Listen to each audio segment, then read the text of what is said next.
Ruangan yang satu ini terasa begitu sunyi. Padahal di luar sana suasana begitu ramai dan riuh dengan orang-orang bergembira menunggu peristiwa besar yang akan segera dilaksanakan. Begitupun sosok yang satu ini terlihat begitu hening. Ia terdiam sejak tadi, seolah hanyut dalam kesunyian, terbawa doa-doa di dalam hatinya.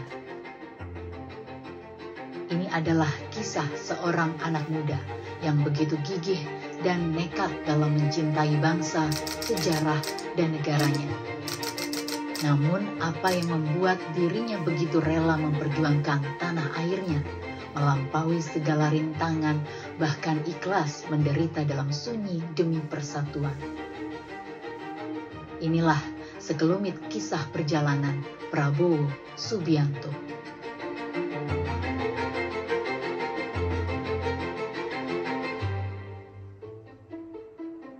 Kisah ini berbeda dengan cerita perjalanan banyak tokoh perjuangan yang biasanya berlatar belakang dari keluarga sederhana atau bahkan keluarga miskin.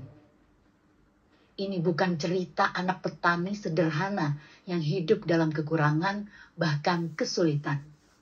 Prabowo kecil lahir dari keluarga yang mapan, bahkan berkecukupan dan tidak kekurangan. Semua ini berkat sepak terjang Sang Eyang yang bukan orang sembarangan dalam sejarah bangsa ini. Ia adalah Margono Djoyo Hadikusumo. Margono Djoyo Hadikusumo berperan aktif dalam mempersiapkan kemerdekaan Indonesia. Cerita-cerita perjuangannya ini turun menjadi kisah kepahlawanan yang sering didengarkan oleh Prabowo kecil. Lewat cerita dan pengalaman Sang Eyang lah, nilai-nilai kepahlawanan mulai ditanamkan kepada Prabowo melalui berbagai cara. Salah satunya melalui pertunjukan wayang. Cerita-cerita wayang mengajarkannya tentang kesetiaan, kepahlawanan, kepemimpinan. Begitu juga cerita tentang kedua pamannya. Memang siapa kedua pamannya? Jika kepahlawanan mengalir kuat dalam denyut darah Prabowo, dua pamannya gugur dalam pertempuran Lengkong untuk mempertahankan kemerdekaan Indonesia. Semangat dan kegigihan perjuangan sang paman telah diwariskan lewat nama tengahnya, Subianto. Tak heran jika jiwa dan kegigihan sang paman terbawa dan terjaga baik saat Prabowo tumbuh di masa kanak-kanak. Sebagai seorang anak, Prabowo harus meninggalkan Indonesia mengikuti ayahnya. Ayah Prabowo juga seorang tokoh yang disegani dan dihormati. Ia adalah seorang begawan ekonomi Indonesia, yakni Sumitro Djoyo Hadikusumo. Sebagai seorang ekonom yang diandalkan negara pada saat itu, ayah Prabowo harus berpindah-pindah dari satu negara ke negara lainnya.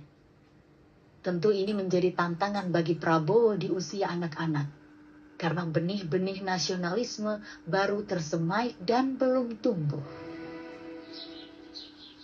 Namun di luar negeri, Prabowo menikmati masa kanak-kanak yang penuh warna.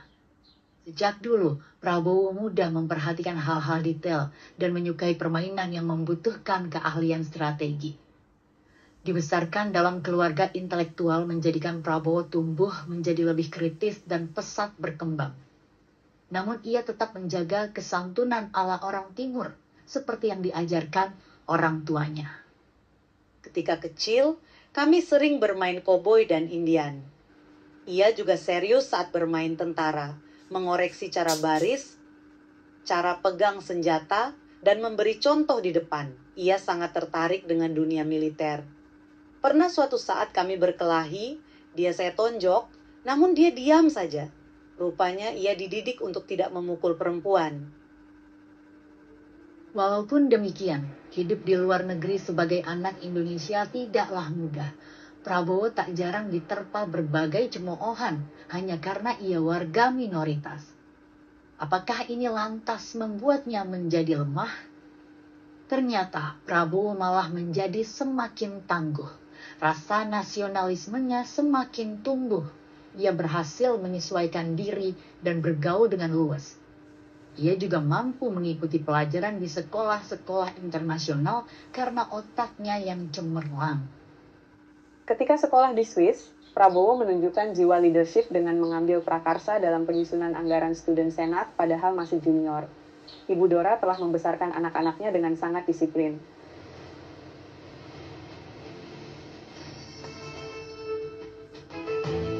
Kabar baik datang saat ayahnya dipanggil pulang untuk menjabat sebagai Menteri Keuangan. Prabowo merasakan semangat menggebu. Timbul banyak pertanyaan dalam dirinya. Apa yang bisa kulakukan untuk rakyat di tanah air yang kucintai ini? Every day, this teacher takes her students on a musical journey. In peace and quiet, they can focus on the most important thing, the technique. Thanks to the door, people outside the room can also keep their focus. In this ad, I'm going to show you what could be the greatest toy on Earth, Mr. Beast Lab Swarms. Can I drink this? Put it down. Bland dem sammen, rist dem. Og skap dine microbeasts. Det finnes over 100 swarms du kan samle på. Is this one rare? No. Is this one rare? No. Og dette er den sjeldneste av dem alle. Hyperchrome Micropanther. Bland, rist og skap. Swarms. Thanks, Jimmy. I'm going to keep this one. You can't. There's only 1,000. 999.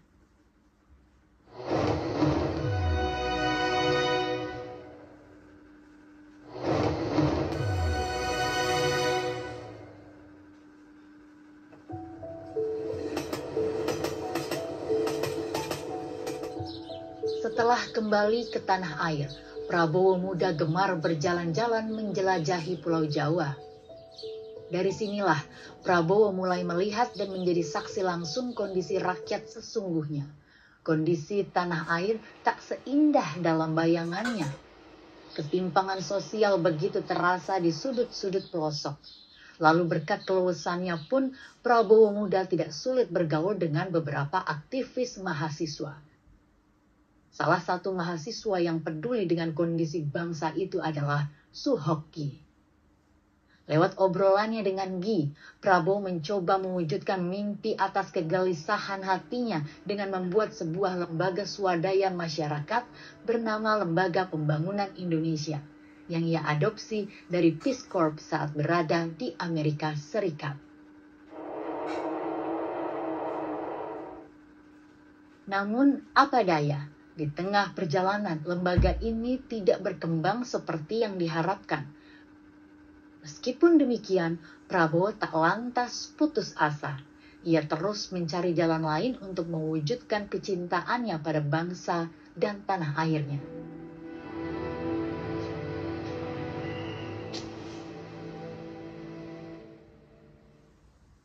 Memasuki masa remaja, Prabowo dihadapkan dengan pilihan yang sulit. Ia diterima di 2 universitas internasional.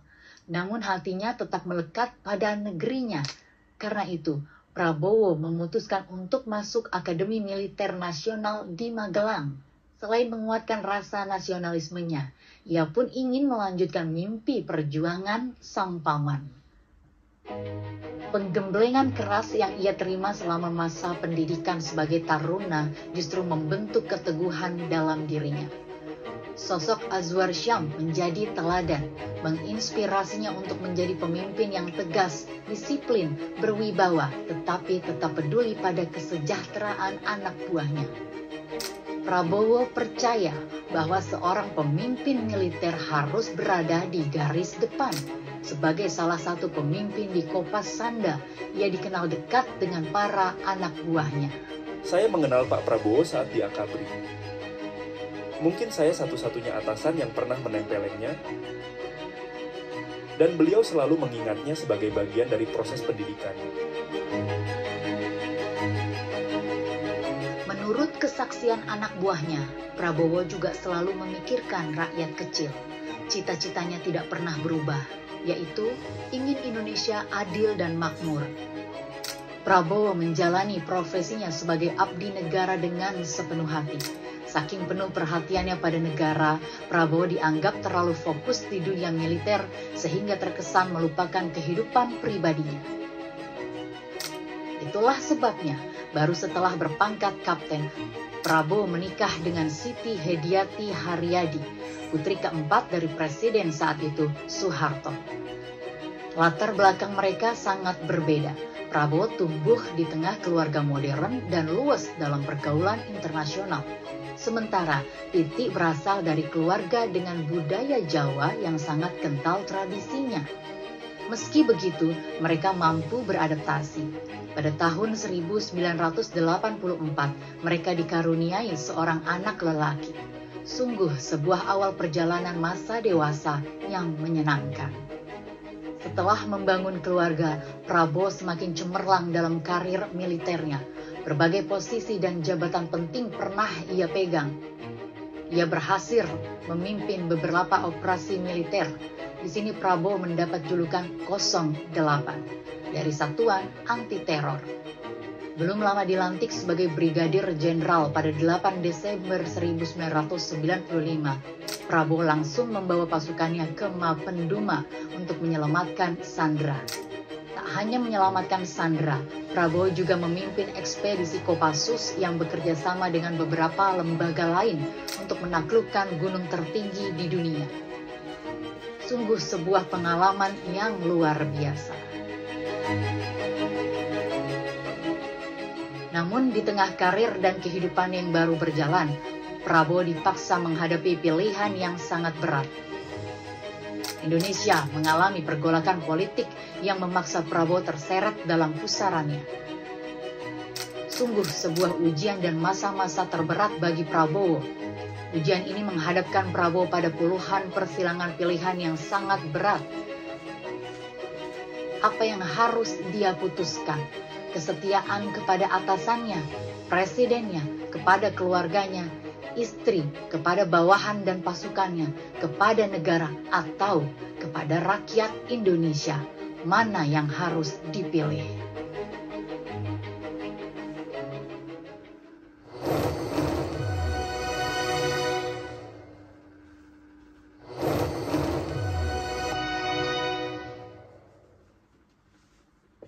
Tahun 1998, karir militer Prabowo terhenti. Dengan hati yang berat, Prabowo harus merelakan apa yang sudah ia bangun selama ini, termasuk karirnya yang harus disudahi. Tak diam dalam keterpurukan, Prabowo memutuskan untuk pergi ke Yordania. Itu adalah negara tempat tinggal sahabatnya Pangeran Abdullah, yang mengundang dan menyambut Prabowo layaknya seorang jenderal yang pulang dari medan laga. Jauh di negeri orang, hatinya gamang dan terus menerawang memikirkan Indonesia. Prabowo teringat pada pesan ayahnya agar tetap bersama adiknya Hashim untuk saling menjaga dan saling menguatkan.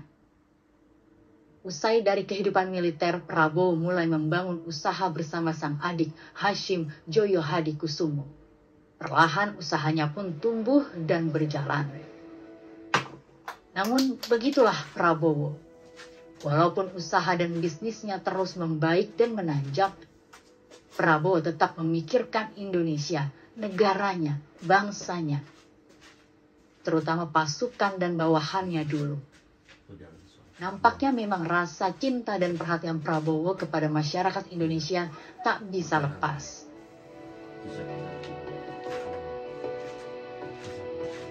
Sampai pada suatu hari, sebuah kabar membuatnya ingin segera kembali ke Indonesia. Sang ayah jatuh sakit. Namun, posisi, kondisi, dan situasi politik saat itu membuat kepulangan Prabowo tidaklah mudah. Segala upaya dilakukan agar ia dapat pulang dan menjejakkan kakinya kembali di tanah yang ia cintai. Namun, bagaimana kisah dan upaya Prabowo untuk pulang?